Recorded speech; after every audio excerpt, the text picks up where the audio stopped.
নিজেকে স্থিত করব স্বস্থিতির আসনে। বাবা আজকে বলল, এখন বিশেষ করে ভারত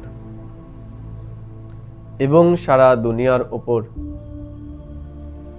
বাবা এখন বৃহস্পতির দশা স্থাপন করেছে। আমরা রাহুর দশা থেকে বেরিয়ে এখন বৃহস্পতির দশা প্রাপ্ত করেছি।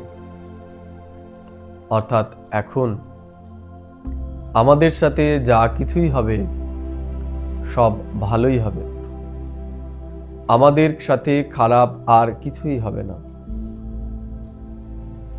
বাবা আজকে বললেন, বাবা আমাদের দ্বারাই এই ভারতকে সুখধামে পরিণত করছে।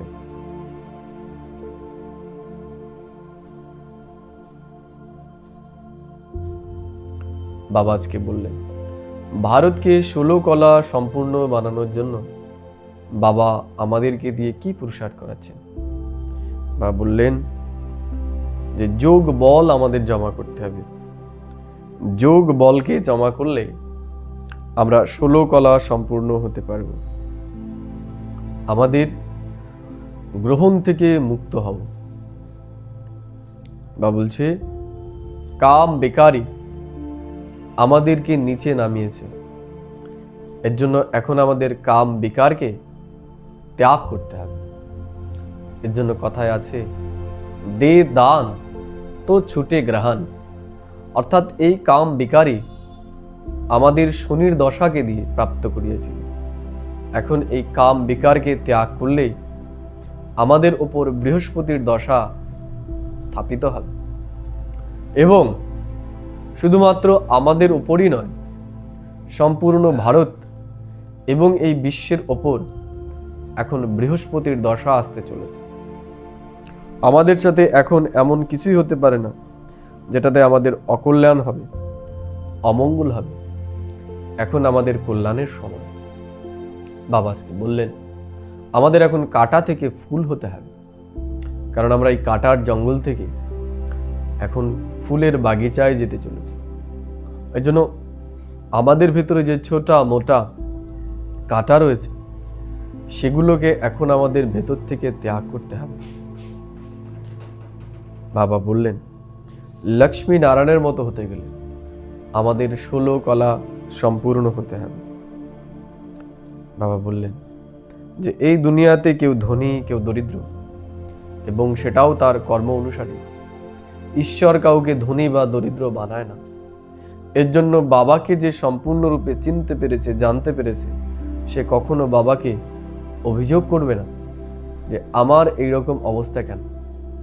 কারণ আমরা এখন যেই অবস্থাতেই রয়েছি সেটা আমাদের প্রত্যেকের জন্য পুরুষার্থের আদর্শ পরিবেশ।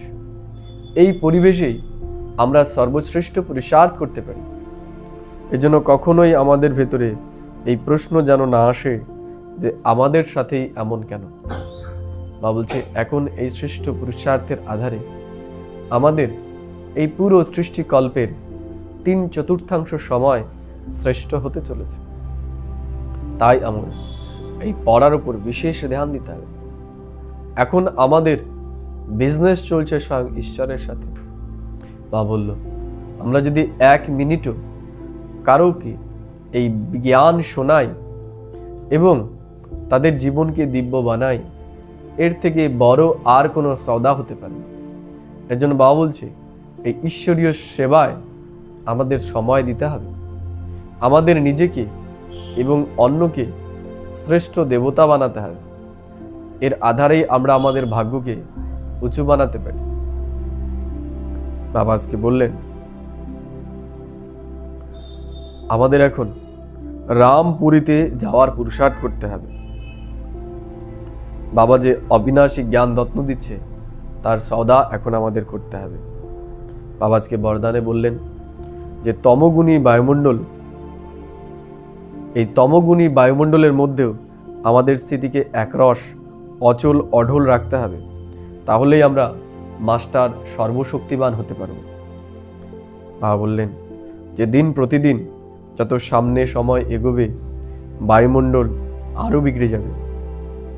বা বলছে এই রকম বায়ুমণ্ডলের মধ্যে আমাদের কমল পুষ্পের সমান নিজেকে পবিত্র বানাতে হবে, আমাদের হিম্মত রাখতে হবে। আমাদের এটা মনে রাখতে হবে যে আমি মাস্টার সর্বশক্তিমান। প্রকৃতির দ্বারা, লোকের দ্বারা বা দৈবী পরিবারের দ্বারা যত পরিস্থিতি আসুক না কেন, আমাদের এই পরিস্থিতির ভেতরে অচল এবং অটল থাকতে হবে। স্লোগান বাবা বললেন, বরদাতা বাবা, তাকে আমাদের সত্যিকারের সাথী বানিয়ে নিতে হবে, তাহলে বরদানে আমাদের ঝুলি ভরপুর হয়ে যাবে।